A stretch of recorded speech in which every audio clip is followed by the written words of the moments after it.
Well, I hate to turn the podcast to such a negative tone here, but we are going to have to do it. Matt Brash has been shut down indefinitely. Justin Hollander announced that on Saturday. On Friday, Matt Brash was at the ballpark and he was throwing and he was out with his teammates doing his usual stuff. I mean, he was starting to ramp up. Justin said on that Friday, we'll see how he responds tomorrow. If he feels good, he could be heading out to Tacoma for a rehab assignment on Saturday. Everybody's thinking to themselves, great. We are on the doorstep of getting Matt Brash back. Arguably, the best reliever in this bullpen is just days away from getting back to pitching in games. On Saturday, Hollander holds another media session. People start to gather around. I'm thinking to myself, this isn't going to be good, is it? Now, I thought there was a chance there was something that was going to be said about George Kirby because, he got pushed back a day. Scott said he wasn't feeling great after his last start. That ended up being nothing because George absolutely dealt on Saturday against the Diamondbacks. What happens is Justin Hollander says, I want to give you guys an update on Matt Brash. He's not responding well to when he ramps up. He's been shut down indefinitely. He's heading back to Dallas to meet with Dr. Meister. They're going to go over some more options. And Hollander did say, we are concerned. It doesn't sound great. If I'm going to be totally honest, this feels like it's trending toward Tommy John. I hope I am wrong, but it doesn't feel like it's heading in a good direction. And the problem for Brash was not ramping up. He was getting all the way up to what he wanted to. The sliders were good. The fastballs were good. But the recovery and the soreness in his arm was not. And that's where, he said after the first time, it's usually you're supposed to be sore, but then the few times after that, it's supposed to get easier and easier and easier to bounce back. And it was not getting easier. And it got to the point on Friday where he threw in that session and said every throw felt awful. And that's not a good sign. Certainly not a good sign. So I'm sitting here and setting my expectation as I'm not expecting to see Matt Brash in the next 365 days, at least. That line is the dagger. That like we don't know anything yet. We're gonna have to wait till there's an official announcement. But hearing Matt Brash say every throw felt terrible, I do not like the sound of that at all.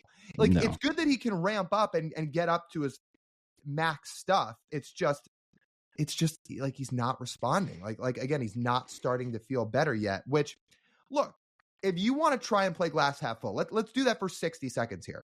If you want to try and play glass half full.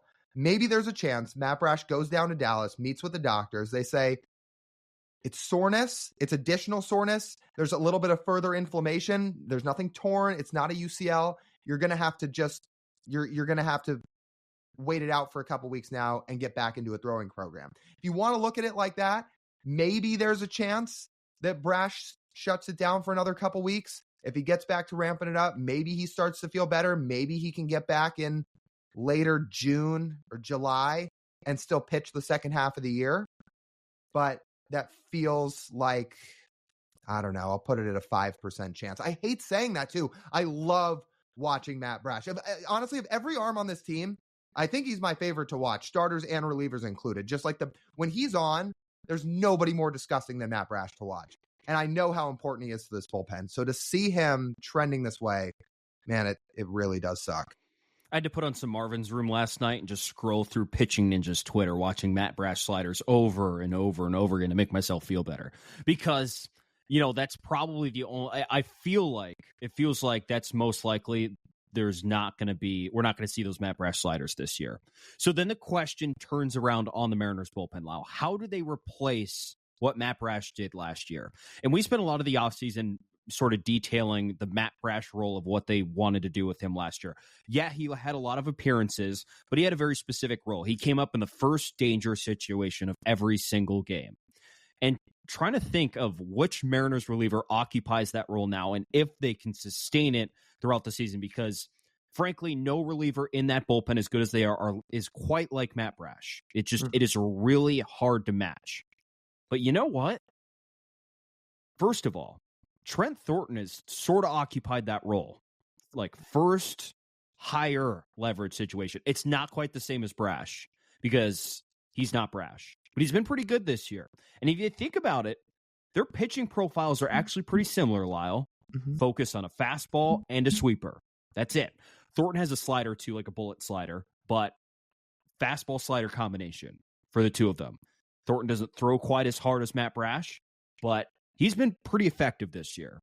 And He's been one of the first guys out of the bullpen on game days they've been trying to win games, and it has been successful so far. The question is, does that hold up throughout the course of the season? The numbers right now would suggest yes.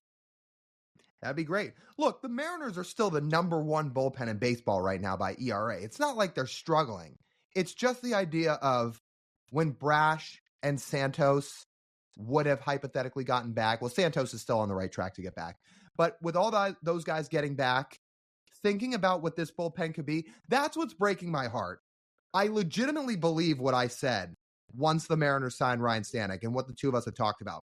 When healthy, this had the chance to be the best Mariners bullpen in the history of the franchise. I fully put my stamp of belief on that.